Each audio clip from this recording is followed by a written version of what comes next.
سبحان الله والحمد لله خذوا زينتكم عند كل مسجد.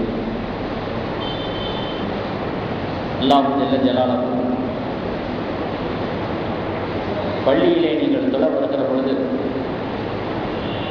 பள்ளியில் இருக்கும் காலமெல்லாம் உங்களுடைய ஆடையை அழகுபடுத்திக் கொள்ளுங்கள், ஒழுங்குபடுத்திக் கொள்ளுங்கள் என்று அல்லாஹ் தஆலா ஆடை கலாச்சாரத்தை பற்றி அருமையான முறையில் இந்த வசனத்தில் கொண்டு வைக்கிறது. அதனுடைய தொடர்ச்சி, விரிவுரை, விளக்கம் ஹதீஸ்களிலே நாம் நிறைய பார்க்க முடிகிறது. சுருக்கமான நேரத்திலே அதை பற்றிய சுருக்கமான விஷயங்களை மட்டும், தேவையான விஷயங்களை மட்டும் இப்பொழுது சொல்லப்படுகிறது.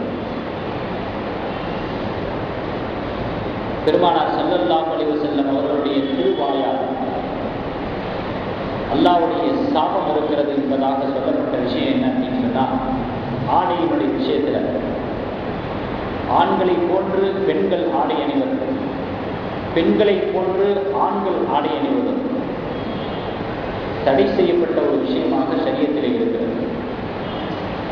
ஹராம் ஹராம் என்பது மட்டுமல்ல, இறைவனுடைய சாபத்தை கொண்டு வரக்கூடியது. அல்லாஹ்வுடைய சாபத்தை கொண்டு வரக்கூடியது மட்டுமல்ல, சொர்க்கத்தை தடை செய்யக்கூடிய விஷயமாகவும் இருக்கிறது என்பதை நாம் பார்க்கிறோம். இன்று பரவலாக பார்த்தீங்கன்னா, நபி ஸல்லல்லாஹு அலைஹி வஸல்லம் அவர்கள் 1400 வருடங்களுக்கு முன்பாகவே சொல்லிட்டாங்க. அப்போ எப்படி ஆடை கலாச்சாரம் இருந்துச்சுங்கிறது தெரியல, வரலாற்றில் பார்த்தா தெரியும்.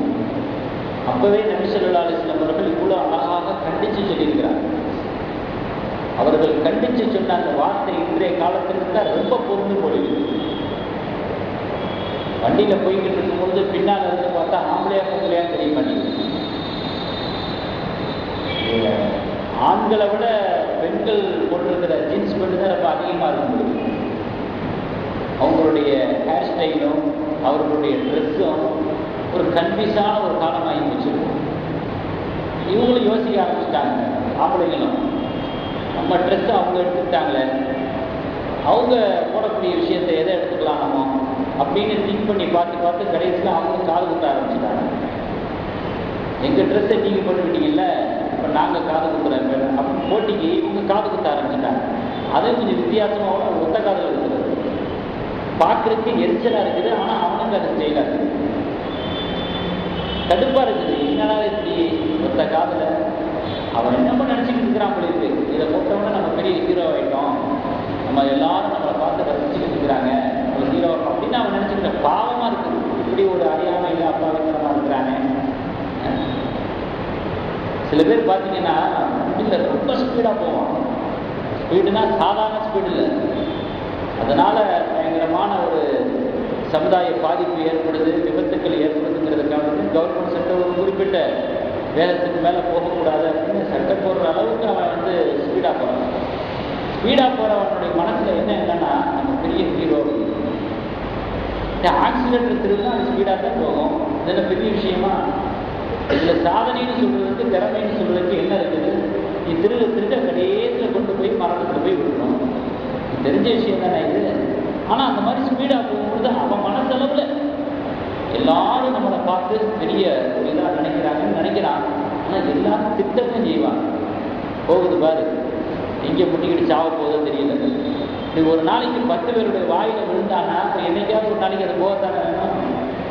மக்கள் சபிக்கிறது தானே இது. என்ன மாதிரி ஸ்பீடாக போகிறாங்க, எங்கே முட்டிக்கிட்டு சாவ போகிறானா தெரியல. 10 பேர் சொல்லும் பொழுது யாராவது ஒருத்தவங்களுடைய வார்த்தையில் விழுந்துருச்சுன்னா அப்போ அவன் மனசில் என்ன நினச்சிக்கிட்டு அது பெரிய ஒரு தீர்விசம் அப்படின்னு நினச்சிக்கிறான். அந்த மாதிரி ஆடைகளுடைய விஷயத்தில் பெண்கள் ஆண்களை காப்பி அடிக்கிறதும், ஆண்கள் பெண்களை காப்பி அடிக்கிறதும் இது தடை செய்யப்பட்ட விஷயம் இல்லை, இறை சாபத்திற்கு ஆளான விஷயங்கிறத விசுவாசம் அப்பவே சொல்லிக்கிறாங்க. அடுத்து ஆண்களுடைய விஷயத்தில் பார்த்தீங்கன்னா தங்க அணிகிறது, பட்டாடை அணிகிறது, இதையும் நபி ஸல்லல்லாஹு அலைஹி வஸல்லம் அவர்கள் தடை செய்தார்கள். அது ஹராம் மட்டுமல்ல, அல்லாஹ்வுடைய லானத்துக்கு ஆளான விஷயம், சொர்க்கத்தை தடை செய்யக்கூடிய விஷயம். பெண்களை பொறுத்தளவில் மொட்டை அடிக்கிறத நபி ஸல்லல்லாஹு அலைஹி வஸல்லம் அவர்கள் கண்டித்தார்கள்.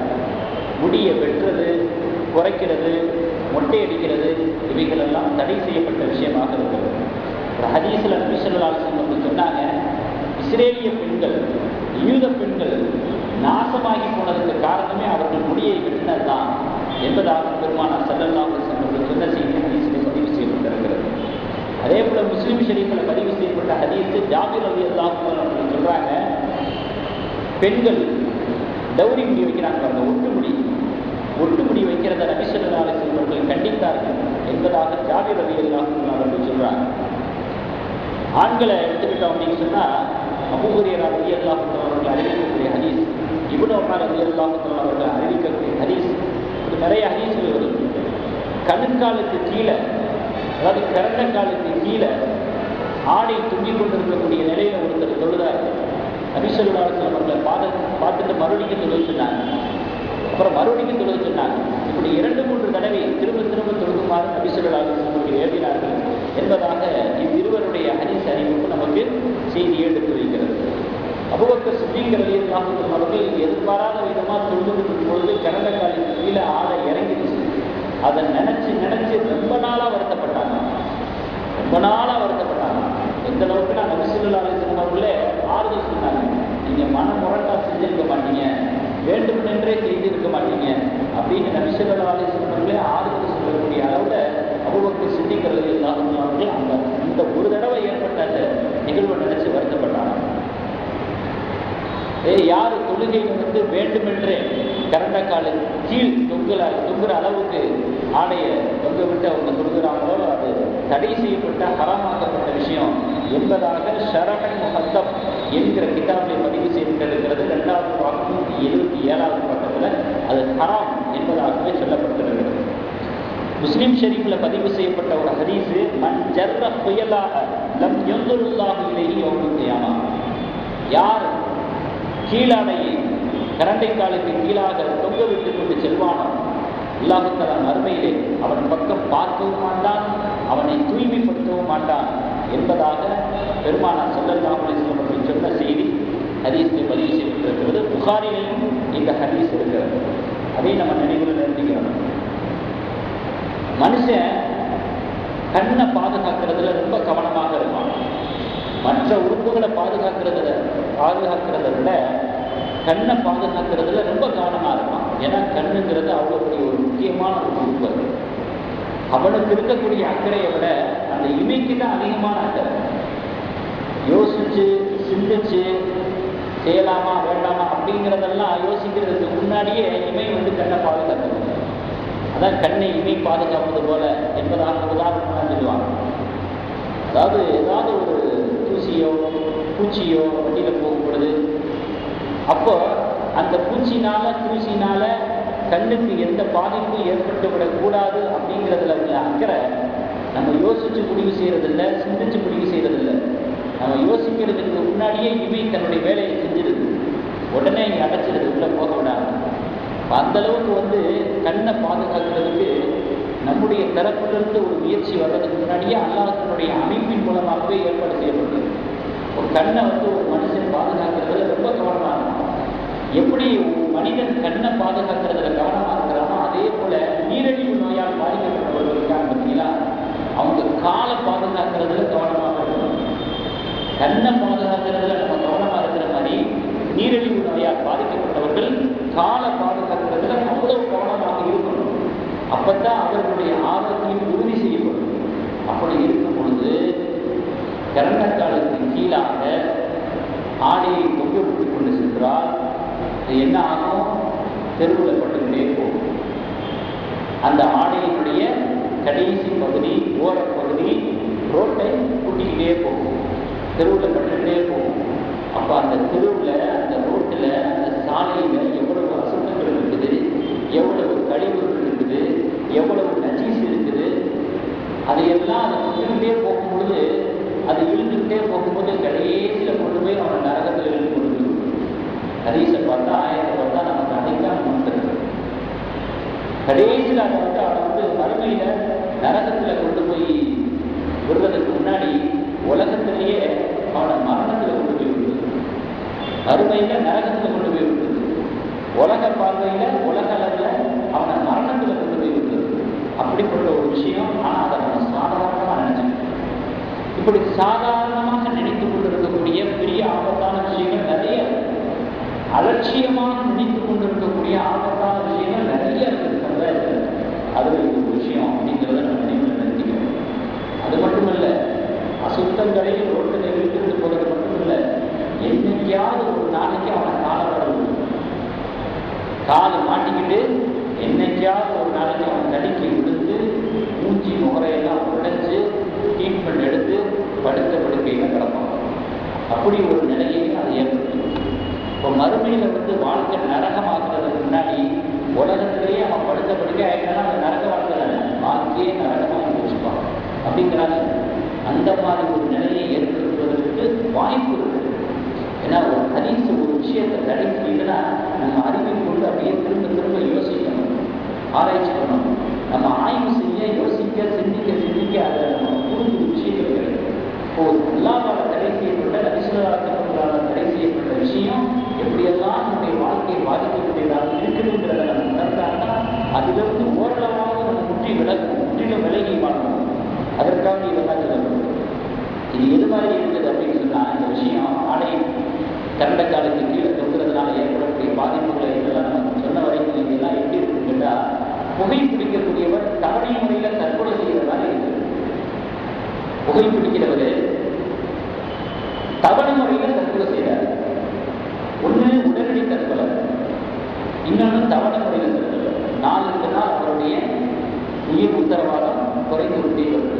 இது எப்படியோ அதே மாதிரியாக கரண்டக்காலுக்கு கீழே ஆடை கொட்டினால் அந்த அசுத்தங்களினால், கழிவுகளினால், நஜீஸ்களினால், கிருமிகளினால் நோய் ஏற்பட்டு அவர் கொஞ்சம் கொஞ்சமாக தன்னுடைய ஆரோக்கியத்தை குறைந்து கொண்டே வருகிறார், கெடுத்து கொண்டே வருகிறார்.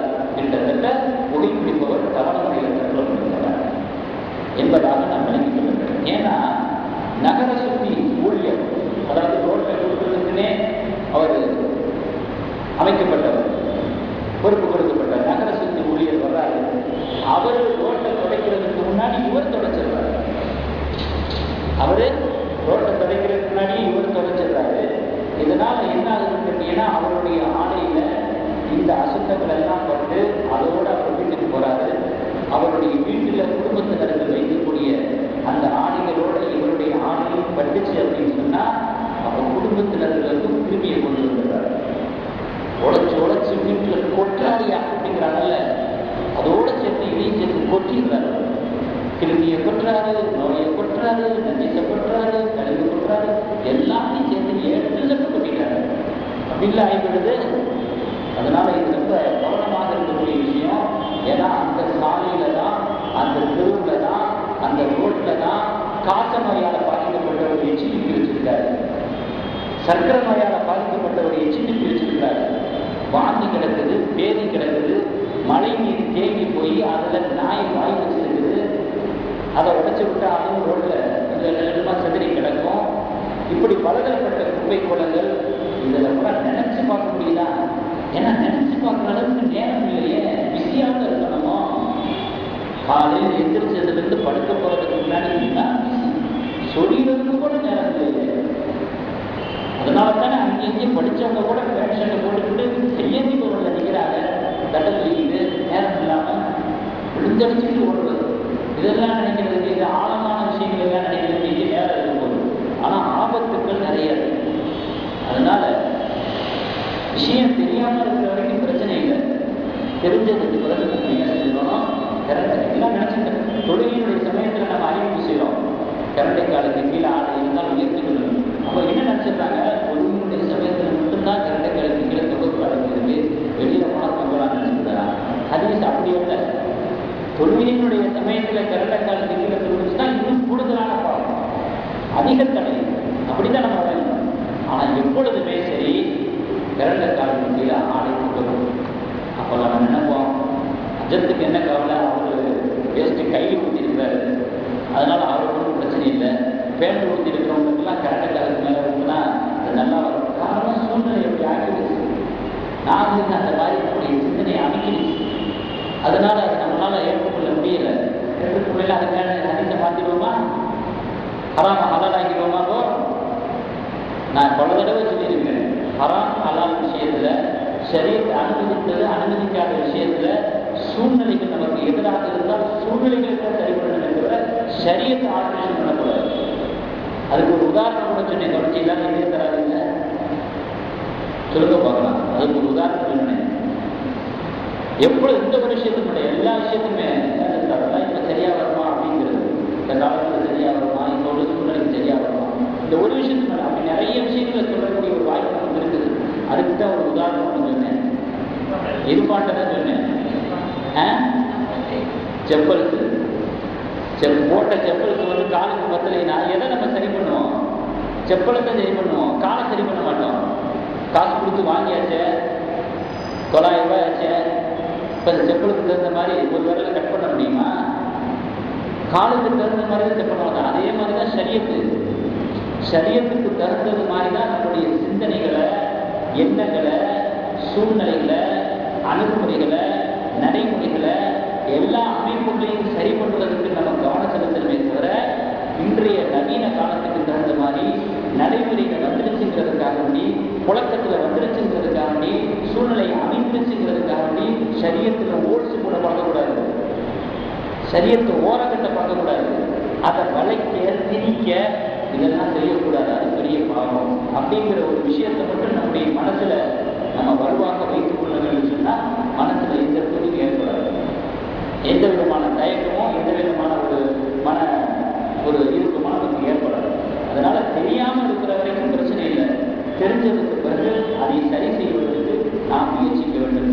தெரியாமல் இருக்கிற வரைக்கும் அந்த மன்னிக்க தயாராக இருக்கிறார். அந்த சட்டப்பூர்வ நிச்சயமான உண்மதி என்னுடைய உண்மத்தில் உள்ளவங்க தெரியாமல் செய்கிறது, மறதியா செய்கிறது, இவைகள் எல்லாம் ஏற்கனவே மன்னிப்பு அளிக்கப்பட்டு விட்டதாக அல்லாஹ்வுத்தாலா வாக்களிச்சிட்டாங்க. அதை பற்றி பிரச்சனை இல்லை. ஆனால் தெரிஞ்சதுக்கு பிறகு அதை சரி செய்யும். அதனால ஆடையை ஆபரேஷன் பண்ணுறதுக்கு நம்ம தயங்கினோம்னா கடைசியில் நோய் கிருமிகளால் பாதிக்கப்பட்டு நம்முடைய உடம்பு ஆபரேஷன் பண்ணுற மாதிரி ஆகிப்படும். ஆபரேஷன் பண்ணி காலையோ மற்ற எதையோ. அதனால ஆடையை ஆபரேஷன் பண்ணுறதா உடம்பு ஆபரேஷன் பண்ணுறதா முடிவு பண்ணிக்கிட்டு அதிசயம் கொண்டு ஆயிடும்.